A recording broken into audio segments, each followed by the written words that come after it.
নিজৰ জন্মঘৰখন চিধা পাকঘৰত সোমাই আহিম আৰু ড্ৰয়িং ৰুমত বহা কোনো নিয়ম নাই। চিঞৰটা মাৰি মা বুলি কৈ পোনে পাকঘৰলৈ সোমাই আহোঁ আৰু এখেতে ভাত খাই আছে। আমাৰ ইয়াত গাহৰি বনাইছিলে ভাইটিয়ে ধুনীয়াকৈ।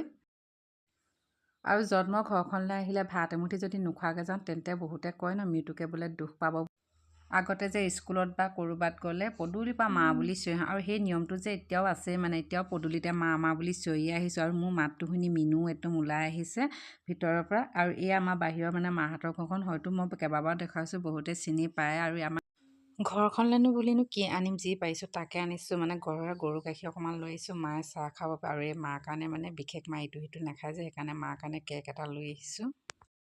কেক এটা লৈ আহিছোঁ। এইপিনে ডাঙৰ বা আহি আছে যে, বিশেষকৈ ঘৰলৈ অহা কাৰণটো সেইটো, মানে ডাঙৰ বা আহিল বুলি গম পাই মই ঘৰলৈ আহিছিলোঁ। এয়া ভাগিনজনী দেখিছিলে মোৰ ভিডিঅ'ত পাই। এয়া দেউতা পথাৰত মানে মৰণা মাৰি আছে আৰু দেউতাই টেঙা কাটি দিছে। ভাগিনজনী এয়া আমি খাবৰ কাৰণে টেঙা কাটিছে, কমলা আৰু বৰটেঙাৰ লগত ধনিয়াও লৈ লৈছে। এয়া ঘৰ বুলি ক'লে আচলতে সদায় গমগমাই থকা ঘৰখনে ভাল লাগে দে। মাতে কথাই যিখনখন গমগমাই থাকে সেইখনে ঘৰ লাগে। আৰু গোটেইখন নিজৰ নিজৰ কামত ব্যস্ত হৈ পৰিছে। বা টেঙা এটা লৈ ঘূৰি ফুৰিছে, ভাগিনজনীয়ে কাটি আছে। এইপিনে মা অহা যোৱা, এইপিনে ভাইটিও অহা নিজাহনি কৰি আছে নিজৰ নিজৰ কামত। এইপিনে ধুনীয়াকৈ কমলাৰ লগত ধনিয়া দি দিছে, এইপিনে খাই আছে। আৰু মোৰ এটা নিয়ম, মানে মই ঘৰলৈ আহিলে কিবাকিবি টোপোলা বান্ধি খুব ভাল পাওঁ। মাৰ ঘৰ বস্তুবোৰ এনেই যিকোনো ভাল লাগে।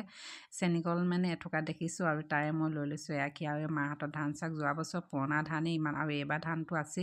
আৰু শেষত ভাতমুঠি লৈ লৈছোঁ, ভাতমুঠি খাই আৰু ঘৰলৈ যাবগৈ লাগিব।